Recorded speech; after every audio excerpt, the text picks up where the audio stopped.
Hello everyone, আসসালামু আলাইকুম। কেমন আছেন সবাই? আশা করি আল্লাহর রহমতে সবাই ভালো আছেন। তো আমরা আলহামদুলিল্লাহ ভালো আছি। আজ আরেকটি রেসিপি নিয়ে আসলাম। আজ মুরগির মাংস রান্না করব। তো আশা করি ভালো লাগবে।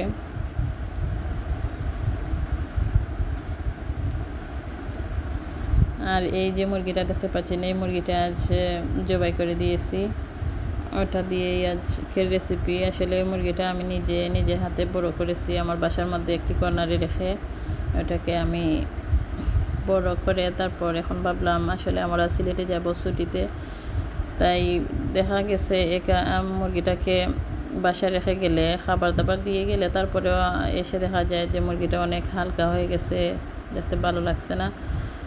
তো ভাবলাম ওটাকে জবাই করে খেয়ে যাই। তো এটা দেখতে পাচ্ছেন আমি এখানে লেগ পিস নিয়েছি মুরগির, আর এটা ছিল সোনালি মুরগি, দেশি মুরগি না।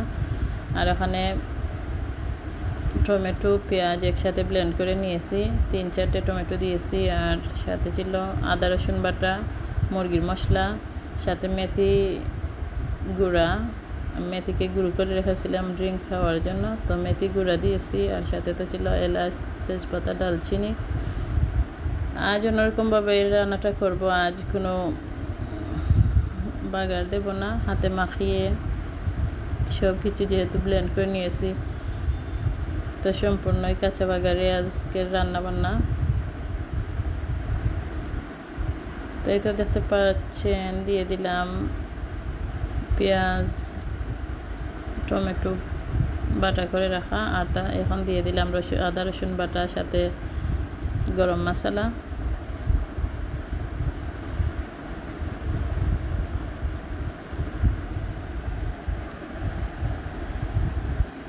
আর এই রেসিপিটার মধ্যে দিয়ে দেবো একটু কড়া করে মশলা, দিয়ে দিলাম হলুদের গুঁড়ো, যেহেতু আমি একটু ঝুল রাখবো ওটাতে, কারণ এটি দেশি মুরগির মতো হয়ে গেছে, অনেক বড় হয়েছে মুরগিটা, আর মনে হচ্ছে যে শক্ত হয়ে গেছে, তাই একটু ঝুল রাখলেই ভালো হয়। তাই একটু বেশি কড়া মশলাই দেবো। তো দিয়ে দিলাম 1.5 চামচ পরিমাণ মরিচের গুঁড়ো, 1/2 চামচ পরিমাণ ধনিয়া গুঁড়ো,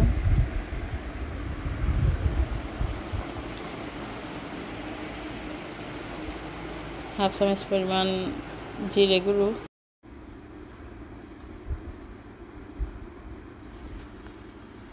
তো দিয়ে দিলাম পরিমাণ মতো তেল। এখানে 1/2 কাপের মতো তেল ইউজ করেছি।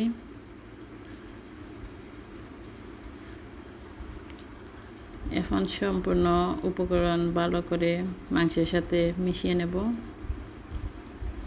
এখানে কোনো পানি ইউজ করিনি এখন পর্যন্ত, পানি দেব না, কারণ 3টে টমেটো দিয়েছি ব্লেন্ড করে, আর পেঁয়াজ ব্লেন্ড করে দিলে তো অনেক পানি বের হয়, আর মাংস থেকে পানি বের হবে, ওটাতে আমি কষাবো।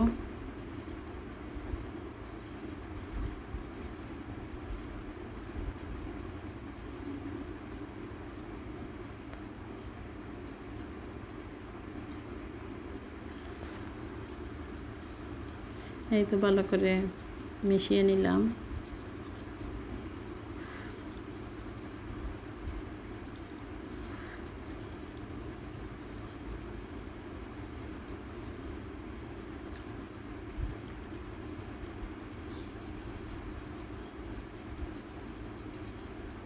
দিয়ে দিলাম স্বাদ মতো লবণ।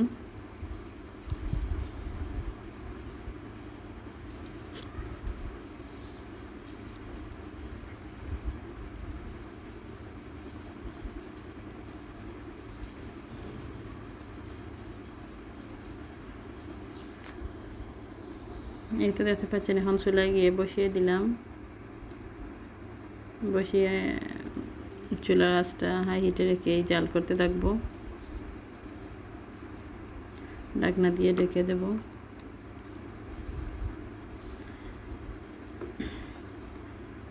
আসলে ভেজিটেবল বলেন আর মোরগ, পশু পাখি কোন কিছুই বলেন না কেন, যদি নিজে এটাকে বড় করে বা নিজে লাগিয়ে, ভেজিটেবলের ক্ষেত্রে নিজে লাগিয়ে যদি সবজি খাওয়া যায়, তাতে আসলে খুবই তৃপ্তি মিলে, মনে অনেক আনন্দ থাকে।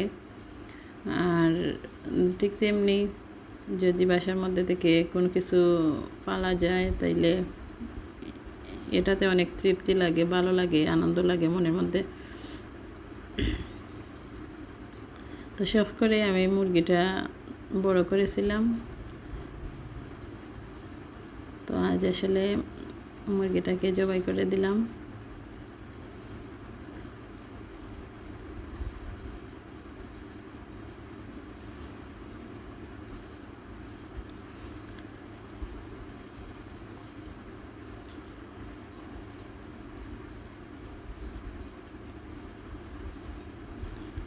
এই তো ঢাকনা দিয়ে দিয়ে তারপর এভাবে আমি কষিয়ে নিচ্ছি।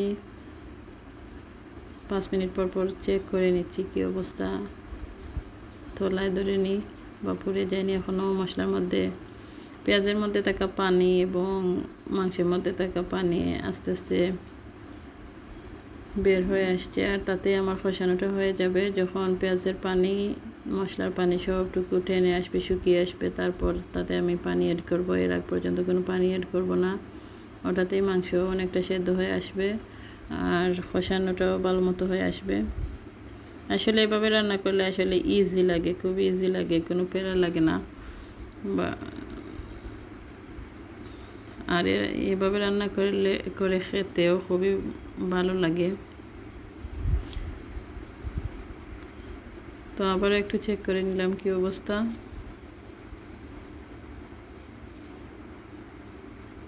এখন মনে হচ্ছে মাংসের পানি আস্তে আস্তে একটু টেনে আসছে। আবার একটু নেড়ে চেড়ে কষিয়ে নেব। যেহেতু আমি মাংসটা ভাজিনি, তাই একটু ভালো করে কষানোর চেষ্টা করছি পানি না দিয়েই। আর যেহেতু এটি দেশি মুরগির মতো হয়ে গেছে, অনেকটা বড় হয়েছে, শক্ত হয়েছে, তাই এটাকে আর বাজলাম না। এটাতে ফার্মের মুরগির মতো গন্ধ করবে না তাই। তো এখানে দেখতে পাচ্ছেন মশলার পানি দিয়ে দিলাম। দিয়ে আবার ঢাকনা দিয়ে তারপর আবার চেক করে নিলাম কি অবস্থা। তো আবার আর একটু জল দিয়ে দিলাম। দেওয়ার পর এখন 10 মিনিট জাল করব। জাল করার পর ফুটে আসলে তারপর নামিয়ে নেব।